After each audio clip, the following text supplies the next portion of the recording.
വിശിഷ്ടമായ നാമം വാഴ്ത്തപ്പെടുമാറാകട്ടെ.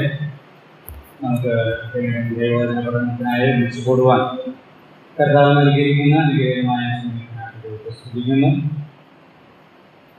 കഴിഞ്ഞ ആഴ്ചയിൽ നാം റോമാലേഖനത്തിലെ 6-ാമത്തെ അധ്യായത്തിൽ നിന്നാണ് നാം ചിന്തിക്കാനായിട്ട് ഇടയായി വരുന്നത്. അതിൻ്റെ തുടർന്നുള്ള ഭാഗങ്ങൾ നമുക്ക് ഇന്ന് ചിന്തിക്കാം. 4-ാമത്തെ പ്രധാന ഹെഡിങ്ങിലാണ് നമ്മളിപ്പോൾ നിൽക്കുന്നത്. പ്രധാന ശീർഷകം എന്താണ്? നീതിയുടെ സംരക്ഷണം. ഒരു ന്യായമായ ഒരു ചോദ്യത്തിനുള്ള ഉത്തരമാണ് ഈ പോർഷൻ. 4-ാമത്തെ പ്രധാന ശീർഷകം 6 മുതൽ 7 വരെയുള്ള അധ്യായം. എന്താണ് ചോദ്യം?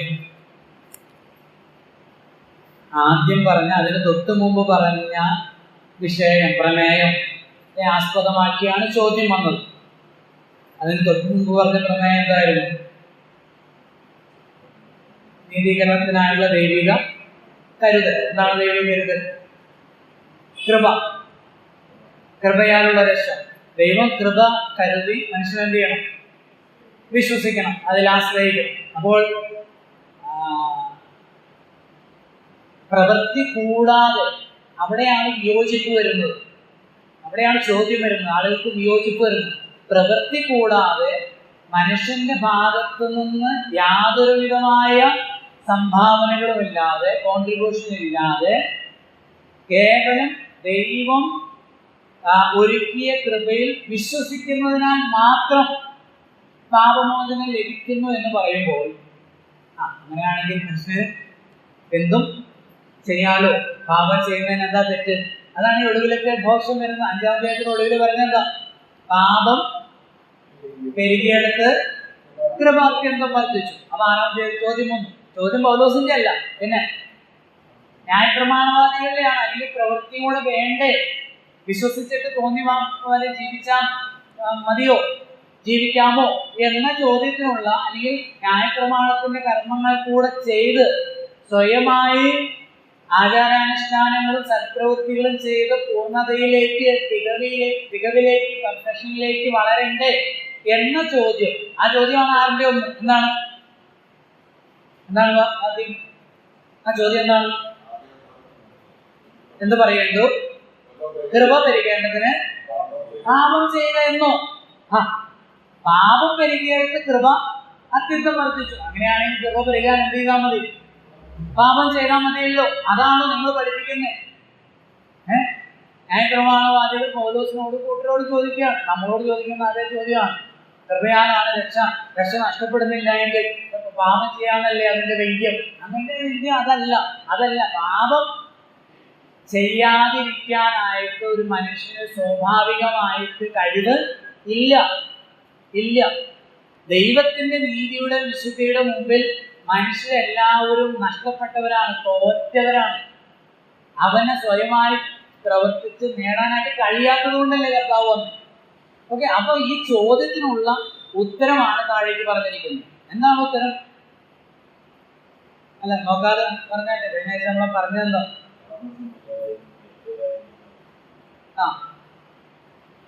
പാപസംബന്ധമായി മരിച്ചു എന്ന് പറഞ്ഞാൽ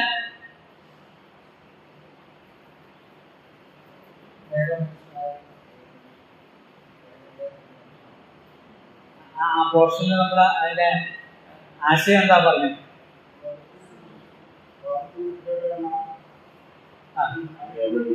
അങ്ങനെ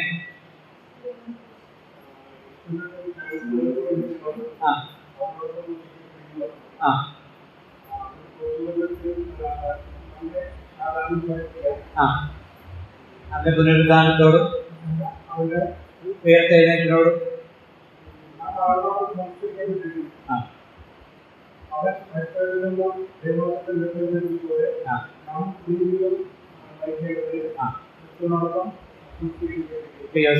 ഉദ്ധരിക്കുന്നത്. സ്തോത്രം, ദൈവം സ്തോത്രം. നമുക്ക് പറയാൻ പറ്റുന്നുണ്ട്. അതിന്റെ വാക്യങ്ങൾ നമ്മൾ വായിക്കുമ്പോൾ, ഈ പോർഷൻ വായിക്കുമ്പോൾ ഈ ചോദ്യത്തിനുള്ള ഉത്തരം എന്താണ്? 3 പേരെ വന്നുള്ളൂ. 3 പേർക്ക് മനസ്സിലാവണമെന്നാണ് എൻ്റെ ആഗ്രഹം. 100 പേരെ വരണമെന്നാണ് നമ്മുടെ ആഗ്രഹം, അല്ലേ? 100 പേര് വന്നില്ല, 3 പേരെ വന്നുള്ളൂ. ഒരു കുഴപ്പമില്ല. പക്ഷെ ആ 3 പേർക്ക് എൻ്റെ ഒരു മനസ്സിൻ്റെ ഒരു ആകുലതയാണ്. ക്ലിയർ ആയോ? എനിക്ക് മനസ്സിലായതുപോലെ കേൾവിക്കാർക്ക് മനസ്സിലായോ എന്നുള്ളതാണ്. അതാണ് ഞാൻ ചോദിക്കുന്നത്, നിങ്ങളെ കൊടുക്കാൻ വേണ്ടിയിട്ടല്ല. ഓക്കെ, ഈ ചോദ്യത്തിനുള്ള ഉത്തരം എന്താ? പാപം ചെയ്യരുത്, അതവിടെ പറഞ്ഞു. ഒരു നാളും അരുത്. അപ്പൊ അത് എന്തുകൊണ്ട് നാം പാപം ചെയ്യുന്നില്ല? പാപം ചെയ്യാതെ നമ്മൾ പൂർണ്ണതയിലേക്ക് വളരുകയാണോ, നീതീകരണവും വിശുദ്ധീകരണവും പ്രാപിക്കുകയാണോ, അതോ ദൈവം ഒരു മറ്റൊരു സിസ്റ്റം നമ്മളിൽ ക്രിയേറ്റ് ചെയ്തിട്ടുണ്ടോ?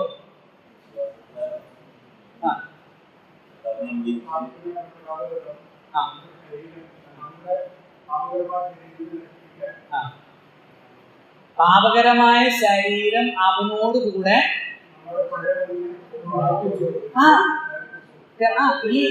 ഈ സ്നാനത്തിന്റെ കാര്യം പറഞ്ഞത് എന്തുമായി ബന്ധപ്പെട്ട പറഞ്ഞു? രക്ഷിക്കപ്പെട്ടപ്പോൾ നമ്മൾ എന്ത് സംഭവിച്ചു? നമ്മൾ പറഞ്ഞത് ഞാൻ പാപിയാണ്. 3 കാര്യങ്ങൾ ഞാൻ ഒടുവിൽ കഴിഞ്ഞ ആഴ്ച പറഞ്ഞിരുന്നു. ഈ മാനസാന്തര വലിയ രക്ഷയോട് ബന്ധപ്പെട്ട് ഒരു മനുഷ്യനുണ്ടാകുന്ന 3 അനുഭവങ്ങളാണ്. 1 തിരിച്ചറിവ്, അറിയുക. 2 അംഗീകരിക്കുക. 3 ആശ്രയിക്കുക. അപ്പൊ നമ്മൾ അറിഞ്ഞു, ഞാൻ ഭാവിയാണല്ലോ, ഞാൻ മരിച്ച നരകത്തിലാണല്ലോ പോകുന്നത് എന്ന് നമ്മൾ അറിഞ്ഞ് മനസ്സിലാക്കി. ഈ അറിയുക എന്നുള്ള വാക്ക് 3 പ്രാവശ്യം പോർഷനിലുണ്ട് കേട്ടോ. 3 പ്രാവശ്യമുണ്ട്. അതുകൂടാതെ എണ്ണുക എന്ന് പറഞ്ഞാൽ സ്വയം തിരിച്ചറിയുക. 2 അംഗീകരിച്ചു. എന്ത്? ഞാൻ നഷ്ടപ്പെട്ടവനാണ്, പക്ഷെ എന്നെ രക്ഷിക്കാൻ യേശുവിന് കഴിയുമെന്നും അംഗീകരിച്ചു. എന്നിട്ട് എന്ത് ചെയ്തു? ആശ്രയിച്ചു, അല്ലെങ്കിൽ വിശ്വസിച്ചു. അങ്ങനെ നമ്മൾ ചെയ്തപ്പോൾ നമ്മൾ യേശുവിനോട് ചേർന്നു, ഏകീഭവിച്ചു. Confirm to Christ. കർത്താവിനോട് കൺഫേം ആയി. അവന്റെ അവിടെ പറയുന്നത് മരണ അടങ്ക പുനരുദ്ധാനത്തോട് ഏകീഭവിച്ചു. യേശു മരിച്ചത് ജോൺസന് വേണ്ടിയിട്ടാണ്. ഇതാ ജോൺസൺ കേവല വിശ്വാസമല്ല. ഞാൻ എല്ലാ ക്ലാസ്സിലും പറഞ്ഞ കാര്യം വീണ്ടും പറയുക. വെറുതെ യേശു എന്റെ രക്ഷകൻ അങ്ങനെയല്ല. പിന്നെന്താ? യേശുവാണ് എനിക്ക് എല്ലാം. യേശു എന്റെ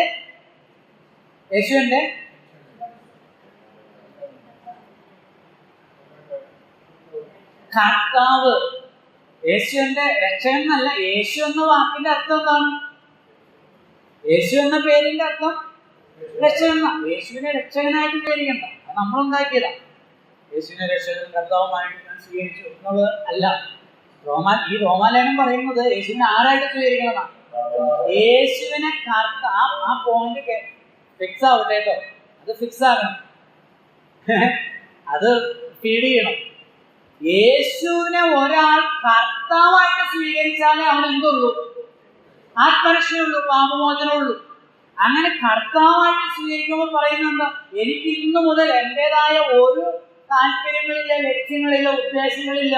ലോകത്തേക്കാൾ, എന്റെ മതത്തേക്കാൾ, എന്റെ ബന്ധുമിത്രാദികളെക്കാൾ, അപ്പനേക്കാൾ, അമ്മയേക്കാൾ, സഹോദരങ്ങളെക്കാൾ, ജോലിയേക്കാൾ, എന്റെ ജീവനേക്കാൾ, എന്റെ ശരീരത്തേക്കാൾ യേശു ആണ് എനിക്ക് ഏറ്റവും വലുത്. എനിക്ക് എല്ലാം. അവ യേശുവിനോടുകൂടെ എന്ത് ചെയ്തു? താതാത്മ്യത്തോട് ഒന്നായിത്തീർന്നു. അത് യേശുവിനോടുകൂടെ ഒന്നാകുന്ന ഒരാൾ പാപസംബന്ധമായി മരിച്ചു. പാപസംബന്ധം പറഞ്ഞാൽ പാപത്തോട് എന്ത് ചെയ്തു? മരിച്ചു. അത് ക്ലിയർ ആക്കാൻ 7-ാം അധ്യായത്തിൽ നിന്നാണ് ഞാൻ അതിനകത്ത് പറയേണ്ടെന്ന് വിചാരിച്ചാൽ. എന്നാൽ ഒന്നുകൂടെ അത് ക്ലിയർ ആവുന്ന 7-ാം അധ്യായത്തിൽ നമുക്കത് വായിക്കാം. 7-ാം അധ്യായത്തിൽ പറഞ്ഞിരിക്കുന്ന ന്യായപ്രമാണവുമായി ബന്ധപ്പെട്ട കാര്യത്തിൽ അത് പറയുമ്പോൾ മനസ്സിലാക്കും. 7-ന്റെ 1 മുതൽ വായിക്കും. സഹോദരന്മാരെ, ന്യായപ്രമാണം അറിയുന്നവരോടല്ലോ ഞാൻ സംസാരിക്കുന്നു. മനുഷ്യൻ ജീവനോടിരിക്കും കാലത്തൊക്കെ ന്യായപ്രമാണത്തിന് അവന്റെ മേൽ അധികാരമുണ്ട് എന്ന് നിങ്ങൾ അറിയുന്നില്ലേ? ഭർത്താവുള്ള സ്ത്രീ ജീവിച്ചിരിക്കുന്ന ഭർത്താവിനോട് ന്യായപ്രമാണത്താൽ ബന്ധിക്കപ്പെട്ടിരിക്കുന്നു. ഭർത്താവ് മരിച്ചാൽ അവർ ഭർത്തൃ ന്യായ പ്രമാണത്തിൽ നിന്ന് ഒഴിവുള്ളവരായി.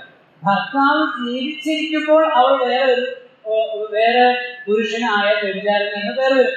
ഭർത്താവ് മരിച്ചുവെങ്കിലും അവൾ വേറെ പുരുഷനായ വ്യഭിചാരിണി എന്ന് വരാതെ വന്ന് ന്യായപ്രമാണത്തിൽ നിന്ന് സ്വതന്ത്ര.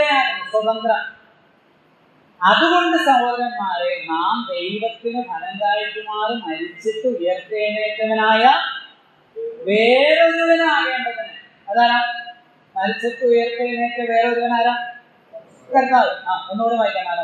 അതുകൊണ്ട് സഹോദരന്മാരെ, നാം ദൈവത്തിന് ഫലം കായ്ക്കുമാറ് മരിച്ചിട്ട് ഉയർത്തെഴുന്നേറ്റവനായ വേറൊരുവനാകേണ്ടതിന് നിങ്ങളും ക്രിസ്തുവിന്റെ ശരീര മുഖാന്തരമായി ന്യായപ്രമാണ സംബന്ധമായി ഒരു ഭാര്യ ഭർത്താവ് മരിച്ചു, അല്ലെ വേണ്ട, ഭാര്യ മരിച്ചു. അപ്പൊ ആ ബന്ധം എന്ത് ചെയ്തു?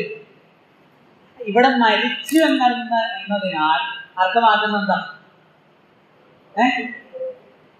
ന്യായപ്രമാണ സംബന്ധമായി മരിച്ചു. എപ്പോൾ? ഞാൻ മുമ്പുണ്ടായിരുന്ന മതം, സമുദായം, ആ ജാതി വ്യവസ്ഥകളോട് എന്ത് ചെയ്തു? മരിച്ചു. എങ്ങനെ മരിച്ചു? ക്രിസ്തുവിന്റെ, അവിടെ എഴുതിയിട്ടുണ്ടാകുന്നതായി, ക്രിസ്തുവിന്റെ ശരീരം സംബന്ധമായി. ഞാൻ ക്രിസ്തുവിനോട് വിശ്വസിച്ചപ്പോൾ, ക്രിസ്തുവിനോട് ചേർന്നപ്പോൾ, ക്രിസ്തുവിന്റെ മരണ അടക്ക പുനരുത്ഥാനത്തിൽ ഞാൻ എന്തായി? പങ്കാളിയായി ഏകീഭവിച്ചു. അപ്പോൾ ഞാൻ എന്ത് ചെയ്തു? ഞാൻ മരിച്ചു. ഞാൻ നിന്ന മതം, പഴയ മോഹനം മരിച്ച്. അപ്പൊ നേരത്തെ ഉണ്ടായിരുന്ന മതം അതേതുമാകട്ടെ, നേരത്തെ ഉണ്ടായിരുന്ന സമുദായവും ജാതി എന്തുമാകട്ടെ, ആ ആളുകൾ മരിച്ചു. ആ ആളുടെ മേല് മുമ്പുണ്ടായിരുന്ന ഒരു സംഗതികൾക്കും ഇപ്പോൾ എന്തില്ല? ബന്ധമില്ല. ഭർതൃ ന്യായപ്രമാണത്തിൽ നിന്ന് ആ മാരിറ്റൽ ബോണ്ട്, ആ ബന്ധത്തിൽ നിന്ന് ചെയ്തു. അപ്പൊ പാപമായിട്ടായിരുന്നു നമ്മൾ പാടിയ പാട്ടിന്റെ ആദ്യത്തെ സ്റ്റാൻസിൽ അതുണ്ട്. സാത്താനാലുള്ള വീഴ്ചയും ആദമിന്റെ താഴ്ചയും. അത് എവിടെ പറയുന്നുണ്ട്? 6:6 എന്താ? 66 വാക്യം.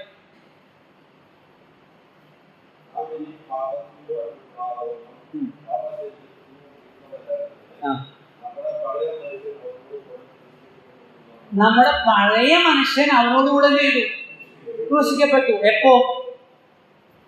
ഈ ക്രൂശീകരണം, ഈ മരണവും അടക്കവും പുനരുദ്ധാനം എപ്പോഴാ സംഭവിച്ചത്? ആണോ? ജ്ഞാനപ്പെട്ടപ്പോഴാണോ മരിച്ചത്? വിശ്വസിച്ചപ്പോൾ നടന്നു. എന്നിട്ട് ആ നടന്ന കാര്യത്തെ സ്നാനത്തിലൂടെ നമ്മൾ ലോകത്തോട് പ്രഖ്യാപിച്ചു. എക്സംപ്ലിഫിക്കേഷൻ, അല്ലെങ്കിൽ അതിനെ പിക്ചറൈസ് ചെയ്യാം. വിശ്വസിച്ചപ്പോൾ നമ്മിൽ നടന്ന ആ ആന്തരികമായ ആത്മീകമായ ആ പ്രവർത്തനത്തെ, ആ സംഗതിയെ നമ്മൾ എന്ത് ചെയ്തു? റെപ്രസെന്റ് ചെയ്ത് അതിനെ എന്താ പറയുക, ഇലസ്ട്രേറ്റ് ചെയ്ത് ലോകത്തോട് കാണിച്ചു.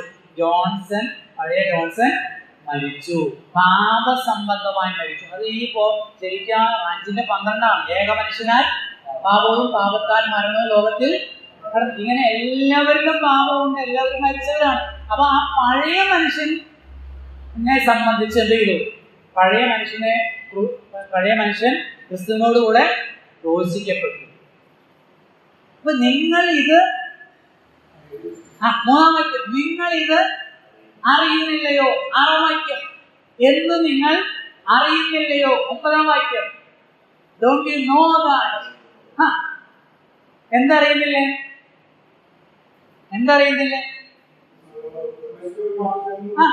നമ്മൾ പഴയ ആളല്ല. അത് ചുരുക്കി പറഞ്ഞ, നമ്മൾ പഴയ ആളല്ല, ആദമിക റെപ്രസെന്റേറ്റീവ് അല്ല. പാപവുമായി സംബന്ധമുള്ള ഒരാളല്ല. ക്രിസ്തുവിൽ ഞാൻ ആ ആദമിക ബന്ധം എനിക്ക് ചെയ്തു, വിച്ഛേദിക്കപ്പെട്ടു. ഞാനിപ്പോൾ ക്രിസ്തുവിന്റെ പ്രതിനിധിയാണ്, റെപ്രസെന്റേറ്റീവ് ആണ്. ആദമിന്റെ റെപ്രസെന്റേറ്റീവ് അല്ല. വഴക്കുണ്ടാക്കുന്ന, നുണ പറയുന്ന, ആളുകളെ വഞ്ചിക്കുന്ന, തെറി പറയുന്ന, അസഭ്യം പറയുന്ന, ഭാര്യ ഉപദ്രവിക്കുന്ന, എന്താ പറയുന്നത്, സംഘർഷങ്ങൾ ഉണ്ടാക്കുന്ന, വഞ്ചിക്കുന്ന, ചതിക്കുന്ന ആ സ്വഭാവത്തോട് എന്ത് ചെയ്തു? അതിനെ മുറിച്ചു, അതിനെ മരിച്ചു. അത് ആരോട് ചേർന്നു? ആരോട് അനുഭവപ്പെട്ടു? ക്രിസ്തുവിനോട്, ക്രിസ്തുവുമായി ബന്ധപ്പെട്ടു. അത് നിങ്ങൾ അറിയുന്നില്ലേ? 11 മുതൽ വായിക്കാം. 9 മുതൽ.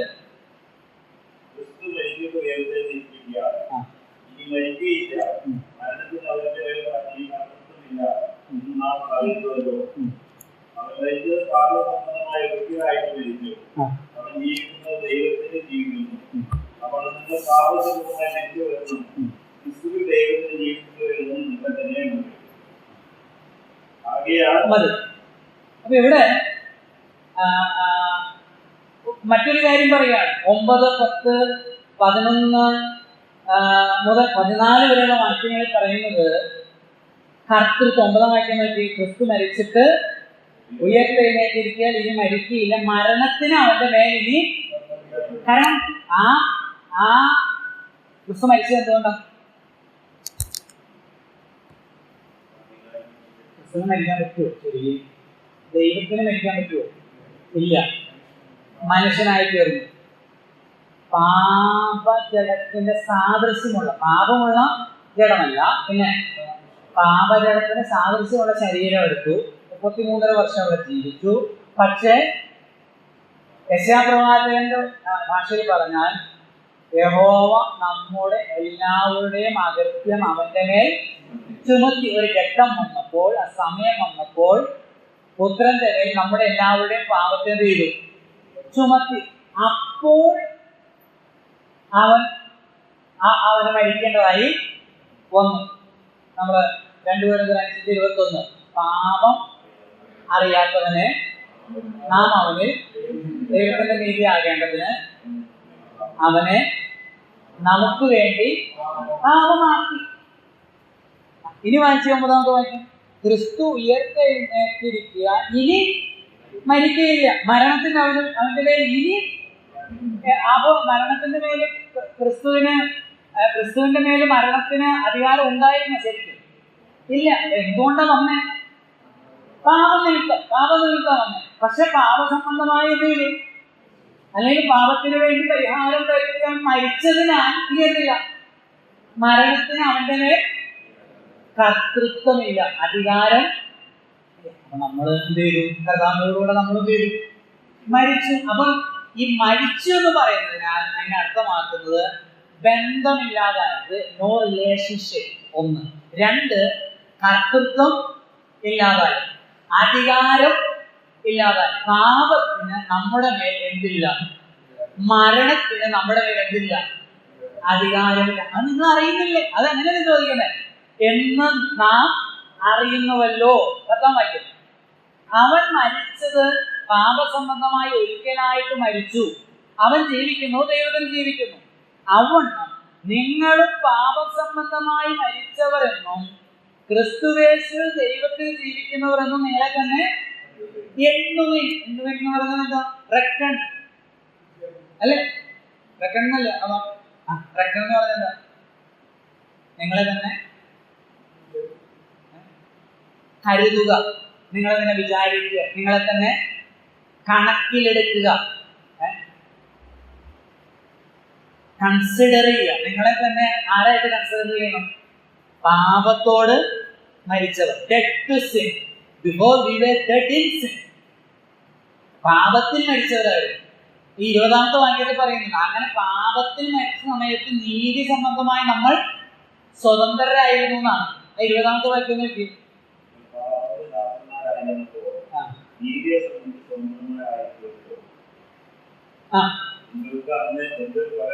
അതെ, പാപത്തിന് ദാസന്മാരായിരുന്നപ്പോൾ നീതിയെ സംബന്ധിച്ച് എന്ന് പറഞ്ഞാൽ എന്താ?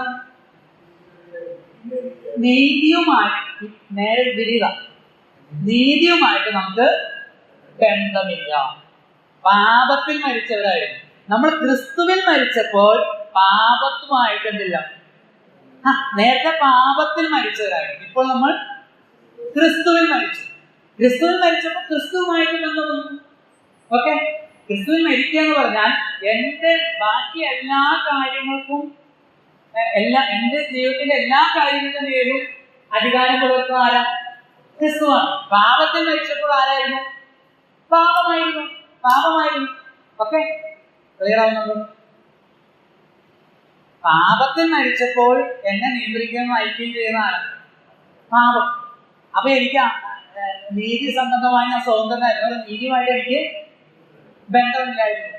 ഇപ്പോൾ ഞാൻ ക്രിസ്തുവിൽ മരിച്ചു, പാപസംബന്ധമായി പാപത്തോട് എന്ത് ചെയ്തു? മരിച്ചു. അപ്പോൾ എനിക്ക് നീതിയുമായിട്ട് എന്തുണ്ടായി? ബന്ധമുണ്ടായി. കർത്തൃത്വം മാറി. ഈ പോർഷനിൽ ആവർത്തിച്ച് പറയുന്ന ഒരു കാര്യമാണ്. ഈ പോർഷന്റെ ഹെഡിങ് എന്താ? നമ്മൾ ഉപശീർഷകം എന്താ കൊടുത്തിരിക്കുന്നത്? പാപത്തിൽ നിന്ന് അല്ലെ, പാപത്തിൽ നിന്നും സ്വാതന്ത്ര്യം. നിങ്ങൾ വായിച്ചു നോക്കി അതിന്റെ 6-ാം വാക്യം. നാം ഈ പാപത്തിന് അടിമപ്പെടാതാണ്. 16-ാം വാക്യം. നിങ്ങൾ ദാസന്മാരായിരിക്കാൻ നിങ്ങളെ തന്നെ സമർപ്പിക്കുകയും നിങ്ങൾ അനുസരിച്ച് പോരുകയും ചെയ്യുന്നവന് ദാസന്മാർ ആകുന്നു എന്ന് അറിയുന്നില്ലയോ? ഒന്നുകിൽ മരണത്തിനായി പാപത്തിന്റെ ദാസൻ എന്ന് പറഞ്ഞാൽ എന്താ? അടിമകൾ. 17-ാം വാക്യം. എന്നാൽ നിങ്ങൾ പാപത്തിന്റെ ദാസന്മാർ. 19-ാം വാക്യം.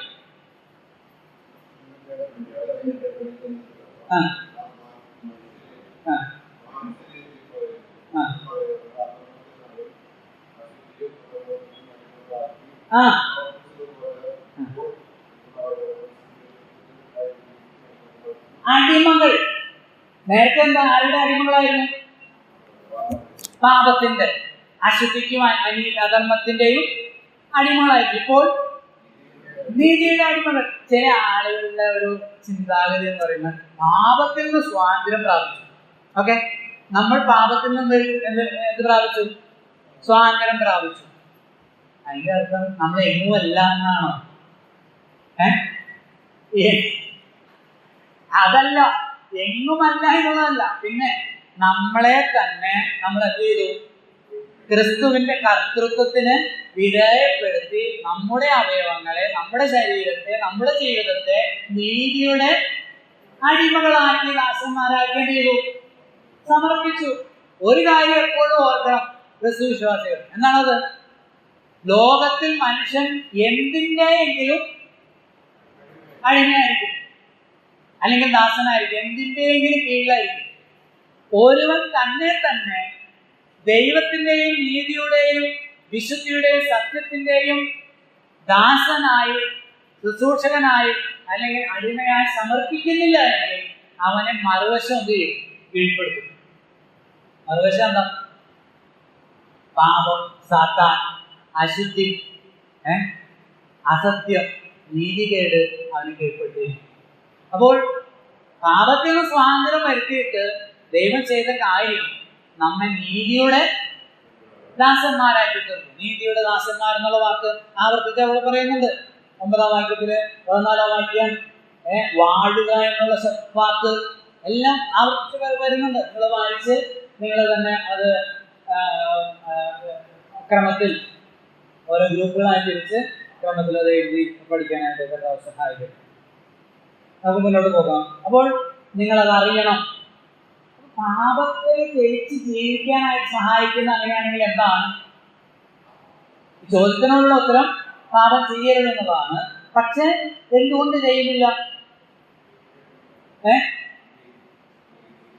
നമ്മൾ പാപസംബന്ധമായി മരിച്ചതാണെന്നുള്ള ബോധ്യം അത് മറക്കരുത്.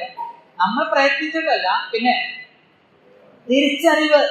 അറിയുന്നില്ലേ നിങ്ങളെ തന്നെ എണ്ണുന്നില്ലേ? ഞാൻ കഴിഞ്ഞ പറഞ്ഞില്ലേ, ഓട്ടോറിക്ഷ വിളിച്ചു വന്നു ഓട്ടോക്കാരനുമായിട്ട് തർക്കം. നമ്മൾ തർക്കിക്കുന്നില്ല. 50 രൂപ കൂടുതൽ പറഞ്ഞാലും 100 രൂപ പറഞ്ഞാലും തർക്കിക്കുന്നില്ല. ഒരാളെ വീട്ടിൽ പണിക്ക് വിളിച്ചു, ഒരു 500 രൂപ കൂടുതൽ വിളിച്ചു, നമ്മളവിടെ ബഹളം വയ്ക്കുന്നില്ല. അടിപൊളി. നിങ്ങൾ കേട്ടിട്ടില്ലേ ഹോട്ടലില് വറുത്ത മീന് എന്താ വലിപ്പം കുറവ് ആ ഹോട്ടൽ അടിച്ച് തകർത്തു ഇല്ലേ? വാർത്തയിലൊക്കെ നമ്മൾ കാണുന്നതാണ്, ഹോട്ടൽ അടിച്ച് തകർത്തു, മീന് വലിപ്പം കുറവ്, ചേട്ടാ മീൻ നമ്മൾ തന്നെ ഉണ്ടാവുമോ? നമ്മൾ വഴക്കുണ്ടാക്കുന്നത് ഇല്ല, വഴക്കുണ്ടാക്കുന്നവരുണ്ട്. എന്താ കാരണം? എന്തായിരിക്കും കാരണം? നമ്മൾ പറഞ്ഞു, ഈ ബോധ്യം, തിരിച്ചറിവ്.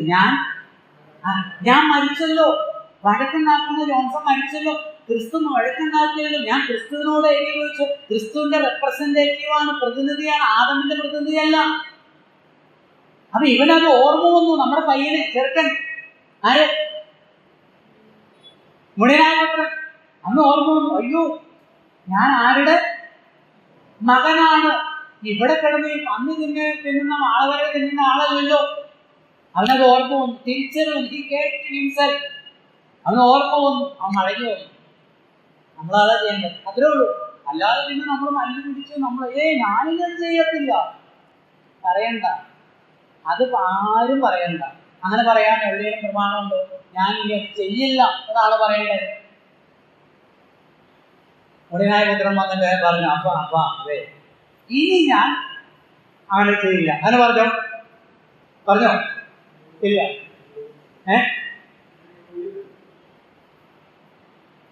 ഞാൻ നിന്നോടും സ്വർഗത്തോടും ചെയ്ത കാര്യം തെറ്റാണെന്ന് സമ്മതിച്ചാണ്. ഇനി ഞാൻ ചെയ്യില്ലെന്ന് പറയാൻ നമ്മളെ കൊണ്ട് പറ്റുമോ? പറ്റില്ലല്ലോ. പിന്നെ എന്തിനാ അത് പറയുന്നത്? കർത്താവെ ഇനി ഞാൻ ചെയ്യില്ല പറയണ്ട. കർത്താവെ ചെയ്തത് എന്തായി? തെറ്റിപ്പോ. ഞാൻ നിന്റെ മകനാണ് മകളാണ്, സ്നാനത്തിന് ഞാൻ പറഞ്ഞത്, ഞാൻ കർത്താവെ നിന്നോടുകൂടെ മരിച്ചെന്ന്, ഇനി എന്റേതായ ഉദ്ദേശങ്ങളില്ലെന്നും നിന്റെ കർത്തൃത്വത്തിന് വിധേയപ്പെട്ട് ജീവിക്കുന്ന ഒരു പുതു മനുഷ്യനാണെന്ന് ഞാൻ ലോകത്തോട് പറഞ്ഞു. പക്ഷെ ഇപ്പൊ ചെയ്ത പരിപാടി അതിനോട് യോജിക്കുന്ന, അതിനോട് നിരക്കുന്ന ഒരു കാര്യമല്ല, അതിനോട് നീതി പുലർത്തുന്ന ഒരു കാര്യമല്ല. കർത്താവ് തെറ്റിപ്പോയി എന്ന് പറയുമ്പോൾ കർത്താവ് കൃപ അതിനകത്ത് ജീവിക്കുക. അത്രേ ഉള്ളൂ. ക്രിസ്തുവിൽ ജീവിക്കുക. അപ്പൊ ഒന്ന് തിരിച്ചറിവുണ്ടാക്കുക, എണ്ണുക, സ്വയം എണ്ണുക, റെക്കൺ ചെയ്യുക, കൺസിഡർ ചെയ്യുക നമ്മൾ ആരാണെന്നുള്ളത്. മറ്റൊരു കാര്യം, നമ്മുടെ കർത്തൃത്വം മാറി എന്നുള്ളത് നമ്മൾ ഓർക്കുക. ഇതെല്ലാമാണ്. അതിനോടൊപ്പം അതിൻ്റെ 12 മുതൽ 23 വരെയുള്ള വാക്യങ്ങളിൽ നമ്മൾ കാണുന്നത് ഈ വിശുദ്ധി പ്രായോഗികമാക്കുന്നത് പുതിയ ബന്ധത്തെ അംഗീകരിച്ച് സമർപ്പിക്കുന്നതിലൂടെയാണ്. പുതിയ ബന്ധത്തെ അംഗീകരിച്ച് എന്ത് ചെയ്യാം? സ്വയം സമർപ്പിക്കുക. ഒരു കാര്യം എപ്പോഴും നമ്മൾ ഓർക്കുക, ഇതെല്ലാം അടിസ്ഥാനപരമായ കാര്യങ്ങളാണ്. നമ്മൾ വലിയ കാര്യങ്ങളൊന്നുമല്ല പറഞ്ഞത്. എന്താ പ്രശ്നം എന്ന് വെച്ചാൽ നമ്മൾ അടിസ്ഥാനപരമായ കാര്യങ്ങൾ അധികം ചെയ്യാറില്ല. നമ്മളൊരു പ്രസംഗം ഒരു 3 പോയിന്റിന്റെ ഒരു 5 പോയിന്റിന്റെ പ്രസംഗം, ഇതെന്താ അടിസ്ഥാനം? നമ്മൾ പാപത്തോട് ബന്ധമില്ലാത്തവര്, സാത്താനോട് ബന്ധമില്ലാത്തവര്, നമ്മുടെ പൂർവ്വപിതാവായ ആദമിനോട്, ആദിമനുഷ്യനായ ആദമിനോട് ബന്ധം വിച്ഛേദിച്ചവരും ക്രിസ്തുവുമായി ബന്ധമുള്ളവരാണെന്നുള്ള ഒരു തിരിച്ചറിവ് നമുക്കുണ്ടായെങ്കിൽ അതിനനുസൃതമായ കാര്യങ്ങൾക്ക് വേണ്ടി നമ്മളെ തന്നെ എന്ത് ചെയ്യുക? സമർപ്പിക്കുക. അതാണ് 11 മുതൽ ഉള്ള വാക്യങ്ങളിൽ കാണുന്നത്. വായിക്കാം നമുക്ക്.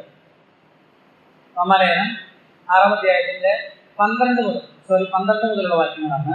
ആകയാൽ പാപം എന്നുള്ള മർത്യു ശരീരങ്ങളിൽ ഇനിയുമോ അതിന്റെ മോഹങ്ങളെ അനുസരിക്കുമാറ് വാഴരുത്. നിങ്ങളുടെ അവയവങ്ങളെ അനീതിയുടെ ആയുധങ്ങളായി പാപത്തിന് സമർപ്പിക്കുകയുമരുത്. നിങ്ങളെ തന്നെ മരിച്ചിട്ട് ജീവിക്കുന്നവരായും നിങ്ങളുടെ അവയവങ്ങളെ നീതിയുടെ ആയുധങ്ങളായും ദൈവത്തിന് സമർപ്പിച്ചുകൊള്ളുവേ. കണ്ടോ? നിങ്ങളെ തന്നെ ആരായിട്ട് എണ്ണണം? 13-ാം വാക്യം, അതായത് 12-ാം വാക്യം കുറച്ച് എന്താ പറയുന്നത്, നമുക്ക് സാവകാശത്തിൽ നോക്കാം. 12-ാം, ആകയാൽ പാപം നിങ്ങളുടെ മറ്റു ശരീരങ്ങളിൽ അതിന്റെ മോഹങ്ങളെ അനുസരിക്കുമാറ് ഇനി വേറൊരു പ്രശ്നം നോക്കുന്നുണ്ട്. വേറൊരു കുപ്പിപ്പതിന്റെ ഇടയിലുണ്ട്. എന്താ? നമ്മൾ മരിച്ചു എന്ന് പറയുന്നത് ശരീരമല്ല, പിന്നെ അത് നമ്മൾ താത്വികമായിട്ട് നമ്മുടെ എന്താണ് ആത്മമണ്ഡലത്തിൽ നടന്ന ഒരു പ്രക്രിയയാണ്. താത്വികമായിട്ട് നടന്ന, പൊസിഷണലി നടന്ന ഒരു കാര്യമാണ്. മനസ്സിലായി? ആദം പാപം ചെയ്തപ്പോൾ മരിച്ചു, പാപത്തിൽ മരിച്ചു. അത് ആത്മമണ്ഡലത്തിൽ നടന്നൊരു കാര്യമാണ്. ശരീരത്തിലാണോ മരിച്ചത്? അല്ല. പക്ഷെ ഈ ശരീരത്തിൽ എന്തുണ്ട് ഇപ്പോഴും? ഈ പാപം ചെയ്യുന്നുണ്ട്, വസിക്കുന്നുണ്ടല്ലോ. അപ്പൊ ഇതിനെ എങ്ങനെ വരുതിക്ക് നിർത്താം, ഇതിനെങ്ങനെ അതിജീവിക്കാം എന്നതാണ് അവിടെ പറയുന്നത്. പാപം നിങ്ങളുടെ മറ്റ് ശരീരങ്ങൾ അതിന്റെ മോഹങ്ങളെ അനുസരിക്കുമാറി ഇനി എന്ത് ചെയ്യരുത്, വാഴരുതെന്ന് പറയുമ്പോൾ എങ്ങനെ വാഴാതിരിക്കും? അതിനുത്തരം താഴ്ന്ന വായിക്കും. എങ്ങനെ വാഴാതിരിക്കും? നിങ്ങളുടെ അവയവങ്ങളെ അനീതിയുടെ ആയുധങ്ങളായി പാപത്തിന് സമർപ്പിക്കരുത്. പിന്നെ എന്ത് ചെയ്യണം? നിങ്ങളെ തന്നെ മരിച്ചിട്ട് ജീവിക്കുന്നവരായും നിങ്ങളുടെ അവയവങ്ങളെ നീതിയുടെ ആയുധങ്ങളായും ദൈവത്തിന് അപ്പൊ ഓർക്കണം. എന്തോർക്കണം?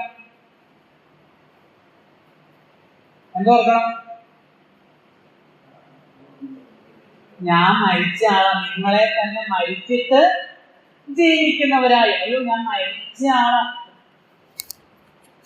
ഞാൻ കാണിച്ചു തരാം ഞാൻ എന്ന് പറയുമ്പോൾ, കൈ കൂട്ടി പറയുമ്പോൾ ഓർക്കണം എന്ത്? അത് ഈ കൈ ഇതെന്ത് ചെയ്ത നിങ്ങളുടെ അവയവങ്ങൾ എവിടെ എഴുതിയിട്ടില്ലേ?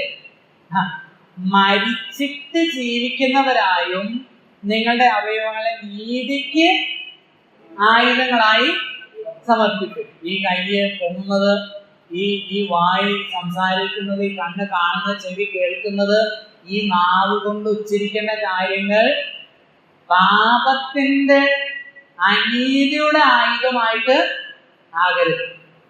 നിങ്ങളത് സമർപ്പിക്കണം. എന്തിന്റെ അടിസ്ഥാനത്തിൽ സമർപ്പിക്കണം? ഒരു ബോധ്യത്തിന്റെ, ഒരു തിരിച്ചറിവിന്റെ അടിസ്ഥാനത്തിൽ. എന്താണ് തിരിച്ചറിവ്? പാപവുമായി ബന്ധമില്ലാത്തതാണ്. ആദമിന്റെ പ്രതിനിധിയല്ല ഞാൻ, ക്രിസ്തുവിന്റെ പ്രതിനിധിയാണെന്നുള്ള ആ ബോധ്യം, തിരിച്ചറിവിന്റെ അടിസ്ഥാനത്തിൽ സമർപ്പിക്കണം. നിർബന്ധിക്കുന്നില്ല. നീ പറയണം, പറയാതിരിക്കും. അങ്ങനെയാണോ? അല്ല, സ്വയം ദൈവം വന്ന് നിർബന്ധിച്ചു. പറിക്കരുത് എന്ന് പറഞ്ഞോ? എന്ത് പറിക്കുന്ന കാര്യമാണ്?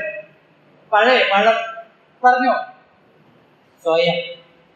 സ്വയേച്ഛ കൊടുത്തിരിക്കും. ഇതിലും അതെ, സ്വയേച്ഛ കൊടുത്തിരിക്കും. പക്ഷെ നീതീകരണം പ്രാപിച്ച ഒരാള് അവനാ ബോധ്യം ഉണ്ടാവും. ബോധ്യം ഉണ്ടായില്ലെങ്കിൽ ബോധ്യം ഉണ്ടാക്കാനായിട്ട് ദൈവം ഇതിന് ചില വഴികൾ ഉണ്ട്. നമ്മൾ സാധാരണ പറയുന്ന ആളുകള് ധാരാളം പ്രസംഗത്തിലൊക്കെ കേൾക്കുന്ന ഒരു കാര്യമാണ് അൺകണ്ടീഷണൽ ലവ്. നിരുപാധികമായ ദൈവസ്നേഹം. നിരുപാധികാണോ?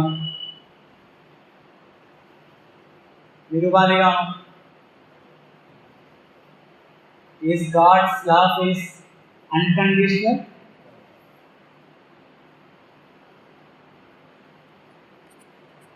ഒരു കണ്ടീഷനും ഇല്ല.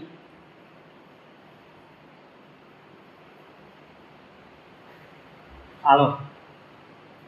നമ്മൾ നേരത്തെ പറഞ്ഞു, രക്ഷയോട് ബന്ധപ്പെട്ട് പറഞ്ഞു, കണ്ടീഷനുണ്ട്. കൃപയാളുടെ രക്ഷ കിട്ടണമെങ്കിൽ യേശുവിനെ ആരായിട്ട് സ്വീകരിക്കണം? വെറുതെ വിശ്വസിച്ചാൽ പോരാ, കർത്താവായിട്ട് സ്വീകരിക്കണം. അവൻ പറയണം, എനിക്ക് ലോകത്തിൽ ഒന്നിനോട് എന്തില്ല, ബന്ധമില്ല.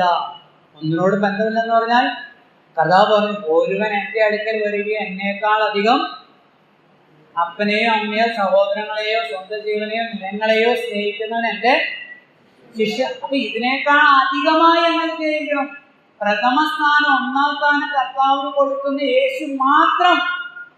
കർത്താവായിരിക്കാനായിട്ട് ജീവിതത്തെ സമർപ്പിക്കുന്നവർ മാത്രമേ ഇതിലുള്ളൂ ഈ ദൈവസ്നേഹത്താലുള്ള രക്ഷയ്ക്ക് അർഹരായി തീരുന്നുള്ളൂ. കണ്ടീഷനാണോ? കണ്ടീഷനുണ്ടോ? ഉണ്ടോ? ഉണ്ട്. കണ്ടീഷൻസ്. നമ്മൾ ഈ പരസ്യങ്ങളൊക്കെ കണ്ടില്ലേ, വലിയ ഹോൾഡിങ്സിൽ പരസ്യങ്ങളൊക്കെ നിങ്ങൾ കണ്ടിട്ടില്ലേ? ഒന്നെടുക്കാൽ ഒന്ന് ഫ്രീ. ഈ മാളിലൊക്കെ പോയാലും കാണാം. അപ്പം നിങ്ങളവിടെ അത് മാത്രം നോക്കരുത്, വലിയ അക്ഷരത്തിൽ എഴുതി നോക്കരുത്. ചെറിയൊരു സ്റ്റാർ ഇട്ടിട്ടാവും അല്ലേ? ചെറിയ സ്റ്റാർ, അതിലെത്തിയിരിക്കുന്ന കണ്ടീഷൻസ് അപ്ലൈ. കണ്ടീഷൻസ് അപ്ലൈ, നിബന്ധനകൾക്ക്. ഇവിടെ ദൈവം ചെറിയ സ്റ്റാർ ചെറിയ അക്ഷരത്തിലല്ല, വലിയ അക്ഷരത്തിലാണ് പറഞ്ഞിരിക്കുന്നത്. ഒരു നിർബന്ധമില്ല. നമ്മളെ കുറിച്ചുള്ള ആരോപണമാണ്. ആളുകളെ നിർബന്ധിച്ച് ഭയപ്പെടുത്തി പ്രലോഭിപ്പിച്ച് കാശ് കൊടുത്ത് മതത്തിൽ ചേർക്കുന്ന ഒരു നിർബന്ധമില്ല, ഒരു പ്രലോഭനമില്ല. സമ്പൂർണമായി നിങ്ങളെ തന്നെ സമർപ്പിക്കുവാൻ മനസ്സുണ്ടോ? നിബന്ധനയുണ്ട്. യേശു മാത്രം കർത്താവായി രക്ഷകനായി ദൈവമായി സ്വീകരിക്കണം. മാത്രമല്ല യേശുവിന്റെ വചനങ്ങൾ അനുസരിച്ച് ജീവിക്കാൻ തന്നെ സമർപ്പിക്കാൻ മനസ്സുള്ള ഒരാളായിരിക്കണം. അങ്ങനെ സ്വീകരിച്ചു, മനസ്സോടെ അങ്ങനെ സ്വീകരിച്ചു, യേശുവുമായി ബന്ധം സ്വീകരിച്ചു. പക്ഷെ അങ്ങനെ ജീവിക്കുന്നില്ല എന്ന് വിചാരിക്കാം. ഈ ബോധ്യവും തിരിച്ചറിവും ഇല്ലാതെ മറ്റേ ചെറുക്കം പോയ പോലെ പോയി ജീവിക്കുകയാണെങ്കിൽ എന്തുണ്ടാവും? ദൈവം ബോധ്യം വരുത്തും. അല്ലാതെ ദൈവം തള്ളിക്കളയല്ല. നീ എന്റെ വഴിക്ക് പോകും, നിനക്ക് ഞാൻ പറഞ്ഞു കേൾക്കാൻ സൗകര്യമില്ലല്ലേ? അല്ല, അങ്ങനെയല്ല. അപ്പൊ അവിടെ കണ്ടീഷൻ ഉണ്ട്. എന്താ? ബാലശിക്ഷ. ബാലശിക്ഷ കൊടുത്ത് കർത്താവ് തന്റെ മക്കളെ ക്രമപ്പെടുത്തി കൊണ്ടുപോകും. ആ ബാലശിക്ഷയിൽ ചിലപ്പോൾ എന്തുവരെ ആകാം. അപ്പൊ മരിച്ചിട്ട് അവിടെ ചെല്ലുക. ഞാൻ ക്രമം കണ്ട് നടന്നപ്പോ കർത്താവ് എന്നെ ശിക്ഷിച്ചു. നമ്മുടെ ഭാഷ പറഞ്ഞാൽ കൊന്നു, മരിച്ചേ കൊന്നു. ആരാ മരണത്തിന് കാരണം? കർത്താവ്. അപ്പൊ എന്ത് പണിയാണ് കാണിച്ചത്? ഇതാണോ ദൈവസ്നേഹം? ഇങ്ങനെയൊക്കെയാണോ ചെയ്യേണ്ടത്? അവര് അത് ദൈവസ്നേഹം എന്ന് ആളുകളൊക്കെ പറയുമ്പോഴേക്കും എന്തും ആകാം എന്ന ചിന്താഗതിയാണ്. അങ്ങനെയാണോ? Conditions R there. രക്ഷയുമായി ബന്ധപ്പെട്ട് വരുമ്പോൾ രക്ഷിക്കപ്പെട്ട ദൈവമക്കളുടെ ജീവിതത്തിൽ കണ്ടീഷൻസ് ഉണ്ട്. അപ്പൊ അതിനെന്ത് ചെയ്യണം? ഈ വാക്യപ്രകാരം 12, 13, 14 വാക്യപ്രകാരം ഒന്നും ചെയ്യണ്ടെന്നാ പറയുന്നത്. അതായത് രക്ഷയ്ക്കൊന്നും ചെയ്യണ്ട, നീതീകരണത്തിനൊന്നും ചെയ്യണ്ട, വിശുദ്ധീകരണത്തിനും ഒന്നും ചെയ്യണ്ട. അതിനു വേണ്ടി തന്നെത്താൻ അവയവങ്ങളെ സമർപ്പിക്കുക. രാവിലെ എഴുന്നേറ്റ് കർത്താവേ, നാഗസാരിപാടിയില്ലേ, എടുക്കയൻ ജീവന് നിനക്കായൻ യേശു. എടുക്കയൻ കൈകളെ ചെയ്യുവാൻ ദൈവ വേലെ, എടുക്കയൻ കണ്ണുകളെ, എടുക്കയൻ ചെവിയെ. പാടണേ, വീട്ടിൽ പോയിട്ട് ഇന്ന് തന്നെ പാടണം ആ പാട്ട്. എടുക്കയൻ ഹൃദയം. രാവിലെ നമ്മൾ പറയും, കർത്താവേ ഇന്നത്തെ എൻ്റെ എല്ലാ പ്രവൃത്തികളും, എൻ്റെ വായിലെ വാക്കുകളും, എൻ്റെ ഹൃദയത്തിലെ നിരൂപണങ്ങൾ, സങ്കീർത്തനം പറയുന്നത്, നിരൂപണങ്ങളും എൻ്റെ പ്രവൃത്തികളെല്ലാം നിന്റെ നീതിക്ക്, നിന്നാൽ എനിക്ക് കിട്ടിയ നീതിക്ക് അനുയോജ്യമായത് ആക്കണമേ. അതിനായി ഞാൻ എന്നെ സമർപ്പിക്കും, സ്വയം സമർപ്പിക്കും. അപ്പോൾ ലഭിച്ച നീതിയെ അല്ലെങ്കിൽ വിശുദ്ധി പ്രായോഗികമാക്കുന്നത് പുതിയ ബന്ധത്തെ ആസ്പദമാക്കി നമ്മെ തന്നെ സമർപ്പിക്കുന്നതിലൂടെയാണ്. ഞാൻ 7-ാം അധ്യായം കുറച്ച് പറയണമെന്ന് വിചാരിച്ചു. നിങ്ങൾ ന്യായപ്രമാണത്തിനല്ല കൃതജ്ഞത്രേ അധീനരാകിയാൽ പാപം നിങ്ങളിൽ കർത്തൃത്വം. അതായത് ഈ സമർപ്പിക്കുന്നത് എന്തിനു വേണ്ടിയാ?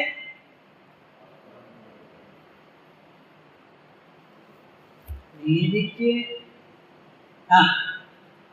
ആയുധമായി, നീതിയുടെ ആയുധങ്ങളായി ദൈവത്തിന് എന്ത് ചെയ്യാം? സമർപ്പിക്കുക എന്ന് പറഞ്ഞാൽ എന്താ? നീതി ചെയ്ത് സമർപ്പിക്കുകയല്ല, പിന്നെ നീതി ചെയ്യാൻ വേണ്ടി ഈ മർത്യ ശരീരങ്ങൾ പഠനമാക്കിയതാണ്. മർത്യ ശരീരങ്ങൾ പാപം അതിന്റെ മോഹങ്ങളനുസരിച്ച് മാറരുത്. അപ്പൊ ഈ മർത്യ ശരീരത്തെ ദൈവത്തിന്റെ സന്നിധിയിൽ സമർപ്പിക്കുകയാണ്. എന്തിന്? നീതി ചെയ്യാൻ. അപ്പൊ എന്താ നമ്മൾ പറയുന്നത്? എനിക്ക് സ്വയം, അതായത് എത്ര ഭാഷ ഞാൻ ശ്രമിച്ചതാണ് ഈ മൊബൈലിൽ തോന്നുന്നു കുറച്ച് ആ റോമാലേഖനത്തിൽ ആ സഹോദരൻ പഠിപ്പിക്കുന്ന കാര്യങ്ങളൊക്കെ ഒരു അധ്യായം 2 പ്രാവശ്യം വായിക്കണം. ഒരാഴ്ചയിൽ ഒരു 2-3 പ്രാവശ്യം വായിച്ചിട്ട് തന്നെ കുറച്ചെങ്കിലും കാര്യങ്ങൾ ഓർമ്മയിൽ ഇരിക്കുമല്ലോ, മനസ്സിലാവുമല്ലോ. അപ്പൊ ഇത് കുറച്ച് തോണ്ടുന്ന വെച്ചിട്ട് കുറച്ച് ഇത് വായിക്കാൻ സമയം കിട്ടും. മാത്രമല്ല ആ സഹോദരൻ പറയുന്ന കാര്യങ്ങൾ സഭയുടെ ഗ്രൂപ്പിൽ കിടക്കുന്ന വോയിസ് ഒക്കെ എന്ത് ചെയ്യാം, 1-2 പ്രാവശ്യം കേട്ട് ആ കുറിപ്പുകളൊക്കെ ഒന്ന് എഴുതി പഠിച്ചാൽ എനിക്കും നന്നാവും, ഭാവിയിൽ എൻ്റെ മക്കളെ എന്ത് ചെയ്യാം, പഠിപ്പിക്കാം. അല്ല ആർക്കെങ്കിലും അത് ഗുണപ്പെടും, എനിക്കെങ്കിലും ഗുണപ്പെടുമല്ലോ എന്ന ബോധമുണ്ടെങ്കിലും ഈ പാപം മറ്റു ശരീരത്തിൽ എന്ത് ചെയ്യാം, വാഴുന്നത് കൊണ്ട് അതിന് സാധിക്കുന്നില്ല. അപ്പൊ നമ്മൾ പരിശ്രമിക്കുന്നുണ്ട്, പക്ഷെ നമുക്ക് സാധിക്കുന്നില്ല. അപ്പൊ ദൈവം പറയുന്നത്, മോനെ നീ പരിശ്രമിക്കണ്ട, നീ എന്ത് ചെയ്താൽ മതി, എന്റെ സന്നിധിയിൽ വന്നിട്ട് നിങ്ങൾ തന്നെ സമർപ്പിക്കും, എന്നിട്ട് നിന്റെ കുഴപ്പങ്ങൾ പറയും. അപ്പൊ ഞാൻ നിനക്ക് എന്ത് തരാം, കൃപ തരാം. ഈ പ്രശ്നത്തെ അതിജീവിക്കാനായിട്ട് ഞാൻ എന്ത് തരാം, കൃപ തരാം. അതാണ് 14 വാക്യം. നിങ്ങൾ ന്യായപ്രമാണത്തിനല്ല കൃപയ്ക്കത്ര അധീനരാകിയാൽ പാപം നിങ്ങളിൽ. അപ്പൊ എന്തിന് അധീനരായി ജീവിച്ചാൽ മതി, കൃപയ്ക്ക് അധീനരായി. എന്തിനല്ല? 14 വാക്യമൊക്കെ ഭയങ്കര ഗഹനമായിട്ട് ആണ്, കുറെ നേരം പറയുന്ന കാര്യം മനസ്സിലാവാം. പക്ഷെ നമ്മൾ ഇത്രയും പഠിച്ചുകൊണ്ട് 2 വാക്കിൽ പറയാം. ഒന്ന് നോക്കി നിങ്ങൾ ന്യായപ്രമാണത്തിനല്ല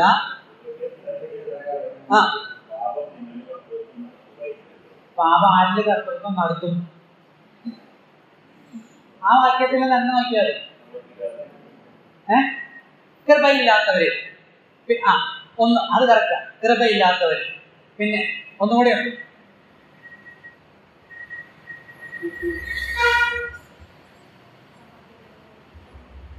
പതിനാലാം വാക്യത്തിൽ നിന്ന് മാത്രം പറഞ്ഞാൽ മതി. അതാണ് അതിന്റെ പ്രധാനപ്പെട്ട ഈ വിശ്വാസാല നീതിയെ സംബന്ധിച്ച് പറയുന്ന കാര്യമാണ് അതിനെ പറയുന്നത്.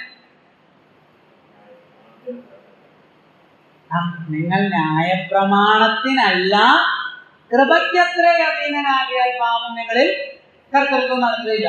അപ്പോൾ എന്തിനാണെങ്കിൽ കർത്തൃത്വം നടത്തും? ന്യായപ്രമാണത്തിന് അധീനരായിട്ടാണ് നിങ്ങൾ ജീവിക്കുന്നതെങ്കിൽ പാപം നിങ്ങളിൽ എന്ത് ചെയ്യും? കർത്തൃത്വം നടത്തും. എന്ന് പറയാൻ എന്താ അതിന്റെ അർത്ഥം? ന്യായപ്രമാണം പറയുന്നത് എന്താ? പ്രവർത്തിക്കുക, അത് ചെയ്യണം, ഇത് ചെയ്യണം, അത് ചെയ്യരുത്, ഇത് ചെയ്യരുതെന്നുള്ള പ്രമാണങ്ങളാണ്. അപ്പൊ ന്യായപ്രമാണത്തിന് അധീനം എന്ന് പറഞ്ഞാൽ ലീഗലിസമാണ്. കുറെ പ്രമാണങ്ങൾ, മതത്തിന്റെ ആചാരാനുഷ്ഠാനങ്ങളിലാണ് നിങ്ങൾ ആശ്രയിക്കുന്നതെങ്കിൽ പാപം നിങ്ങളുടെ മേലെ ചെയ്യും, വാഴും, ഒരു രക്ഷയില്ല. അതേസമയം ദൈവം ക്രിസ്തു മൂലം ചൊരിഞ്ഞ കൃപയിലാണ് നിങ്ങൾ ആശ്രയിക്കുന്നതെങ്കിൽ സ്തോത്രം, പാപം നിങ്ങളിൽ കർത്തൃത്വം നടത്തുകയില്ല.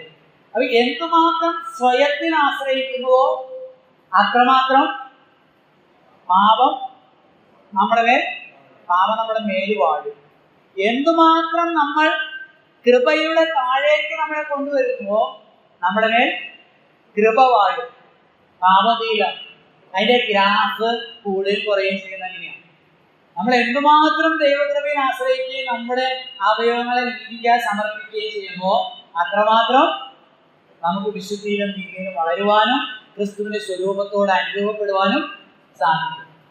സിമ്പിളാണ്, പക്ഷെ അതാ നമുക്ക് പറ്റാതെ. എന്ത് പറ്റുന്നില്ല? അതിന് ഈ ബോധ്യമാണ് ഏറ്റവും ആവശ്യം. എന്ത്? ഞാൻ ആരാണെന്നുള്ള സ്വയം എണ്ണുക, കൺസിഡർ ചെയ്യുക, റെക്കൺ ചെയ്യുക, എണ്ണി അങ്ങനെ തന്നെ അനുദിനം സമർപ്പിക്കുക. മുന്നോട്ട് പോകാം. അപ്പൊ ചോദ്യം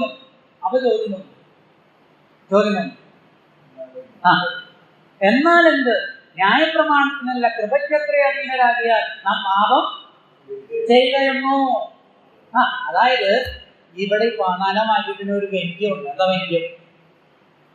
ന്യായപ്രമാണത്തിന്റെ ആവശ്യം ഇല്ല, എന്ത് മതി? കൃപ മതി. മനസ്സിലാവുന്നുണ്ടോ? ന്യായപ്രമാണത്തിനല്ല കൃപയ്ക്കത്ര അധീനരാകിയാൽ പാപം നിങ്ങളിൽ കർത്തൃത്വം നടത്തുകയില്ലെന്ന് പറഞ്ഞാൽ എന്ത് വേണ്ട? ന്യായപ്രമാണം വേണ്ട, കൃപ മതി. അതെന്ത് പരിപാടിയാലോ? എന്ത് വർത്തമാനമായി പറയുന്നു? ആരാ പറയുന്നത്? ന്യായപ്രമാണവാദികൾ, പരിശോധനവാദികൾ പറയും. അതെന്താ പറയുന്നത്? ദൈവമല്ലേ ന്യായപ്രമാണം തന്നെ. ന്യായപ്രമാണം വേണ്ടാന്ന് അപ്പൊ ന്യായപ്രമാണമല്ല, അതിന് കൃപയ്ക്ക് അധീനനായിരുന്നാൽ പിന്നെ എന്തും ചെയ്യാലോ.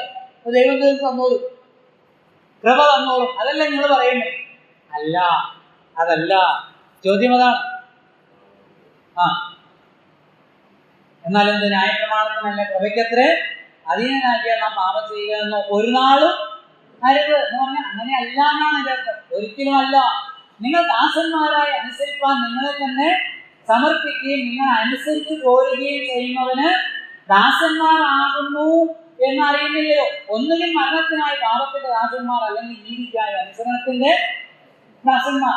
പണ്ട് ഞാൻ നേരത്തെ പറഞ്ഞിട്ടുള്ളതുപോലെ കൂട്ടുകാരെ വിളിക്കുമ്പോൾ കൂട്ടുകാരോടെ പോകുന്നു, അവിടെ പോയി ഒരു മുറിവീടി വലിക്കുന്നു, അവിടെ പോയി അത് ചെയ്യുന്നു, കള്ളത്തരങ്ങൾ ചെയ്യുന്നു, എന്താ പറയുന്നത്, പാലത്തിന്റെ അടിയിൽ പോയി ഇരുട്ടുള്ളവർക്ക് പോയി ആളുകൾ കൂടി അത് കുടിക്കുന്നു.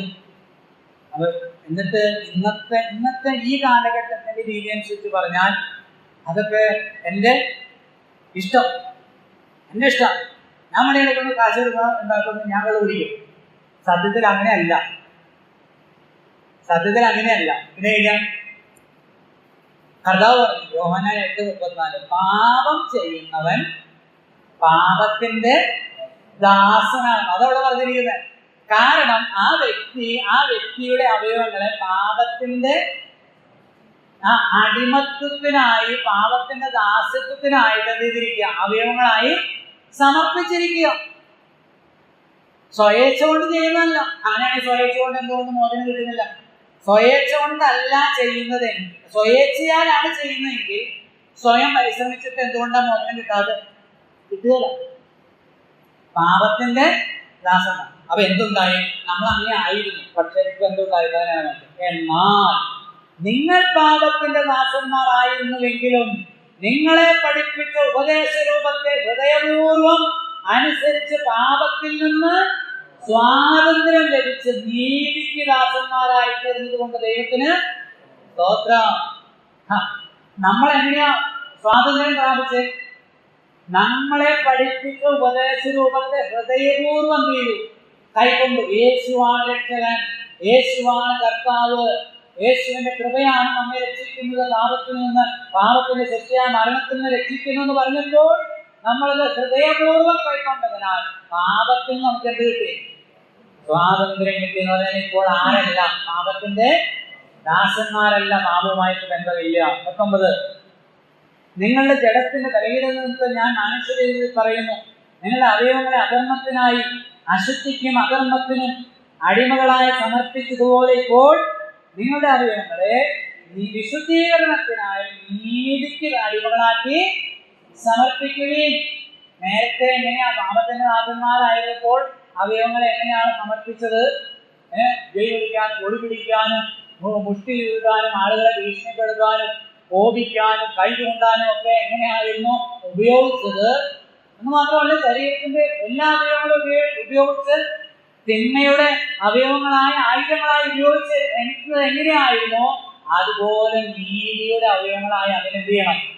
സമർപ്പിക്കുകയും. 20 പാപത്തിന് ദാസന്മാരായിരുന്നപ്പോൾ നീതിയെ സംബന്ധിച്ച് നീതിയുമായിട്ട് ഒരു ബന്ധവും ഉണ്ടായിരുന്നില്ല. 21 നിങ്ങൾക്ക് അന്ന് എന്തൊരു ഫലം, അതിന്റെ ഫലം എന്താണ്? അതിന്റെ ഫ്രൂട്ട് എന്തായിരുന്നു? അതായത് പാപത്തിന്റെ ദാസന്മാരായിരുന്നപ്പോൾ ഉണ്ടായിരുന്ന ഫലം എന്തായിരുന്നു? ഇന്ന് നിങ്ങൾക്ക് ലജ്ജയായിരുന്നു ഫലം. നാണോ പറഞ്ഞാൽ എന്തുണ്ടോ? നാണം കെടും. ഇല്ലേ?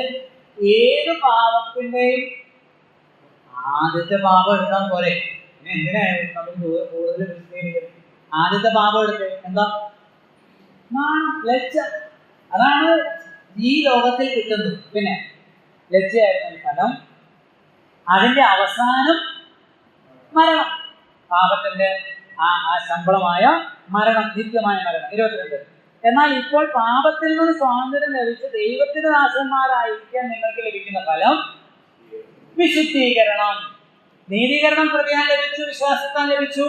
അതുപോലെ തന്നെ മനഃപൂർവമായി സ്വമേധയായി ദൈവകൃപയിൽ ആശ്രയിച്ച് ദൈവകൃപയ്ക്കായി നമ്മുടെ അവയവങ്ങളെ നീതിയുടെ ഉപകരണങ്ങളായി, അടിമകളായി, ആയുധങ്ങളായി സമർപ്പിക്കുമ്പോൾ നമുക്ക് എന്ത് കിട്ടും? വിശുദ്ധീകരണം. കാരണം ദൈവം കൃപ നൽകി നമുക്ക് വിശുദ്ധിയിലേക്ക് വളരാൻ ദൈവം നമ്മെ സഹായിക്കും. വിശുദ്ധീകരണമാണ് അതിന്റെ ഫലം. അതിന്റെ അന്തം, അതിന്റെ അവസാനം നിത്യജീവൻ ലഭിക്കും. ഓ ദൈവത്തിന് സ്തോത്രം. നീതീകരിക്കപ്പെട്ടവർ വിശുദ്ധീകരിച്ചിട്ടേ നിത്യജീവനിലേക്ക് എന്ത് ചെയ്യുള്ളൂ? കർത്താവ് കൊണ്ടുപോകുകയുള്ളൂ. ഇതിന്റെ പശ്ചാത്തലത്തിലാണ് നമുക്കറിയാവുന്ന 23-ാം വാക്യം പറയുന്നത്. പാപത്തിന്റെ ശമ്പളം മരണമത്രേ, ദൈവത്തിന്റെ കൃപാവരമോ നമ്മുടെ കർത്താവായ യേശുക്രിസ്തുവിൽ നിത്യജീവൻ. ദൈവത്തിന് സ്തോത്രം. കർത്താവ് നമ്മെ രക്ഷിച്ചു, കർത്താവ് നമ്മെ വീണ്ടെടുത്തു, നമ്മെ ദൈവത്തിന്റെ മക്കളാക്കി തീർത്തു.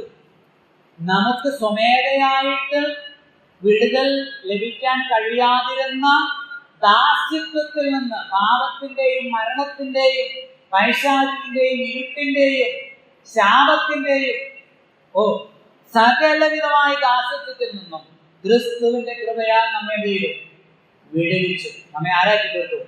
നീതിയുടെ ദാസന്മാർ, കർത്താവിന്റെ ദാസന്മാർ, ദൈവത്തിന്റെ ദാസന്മാരായി തീർത്തതിനാൽ ഇന്ന് നമ്മുടെ അവയവങ്ങൾ നീതിയുടെ ആയുധങ്ങളായി വർദ്ധിക്കേണ്ടത്. നമ്മുടെ മനസ്സ്, നമ്മുടെ കണ്ണ്, ചെവി, നമ്മുടെ ചിന്തകൾ.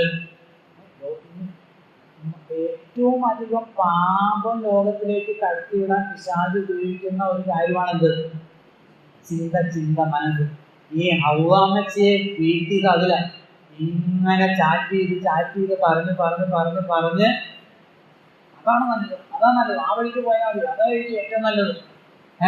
ലോകത്തെ ഹൈലൈറ്റ് ചെയ്ത് കാണിച്ച് ചതിച്ച് വീഴ്ത്തുക എന്നതാണ്. ലോകത്തിന്റെ തത്വങ്ങൾ നമ്മുടെ മനസ്സിനെയും, ശരീരത്തിലെ എല്ലാ അവയവങ്ങളെ പോലെ മനസ്സിനെയും ക്രിസ്തുവിന് ആയുധമായി സമർപ്പിക്കുക. കർത്താവ് വചനങ്ങളാൽ നാം എല്ലാവരെയും സഹായിക്കട്ടെ, അനുഗ്രഹിക്കട്ടെ. കർത്താവിന്റെ നാമം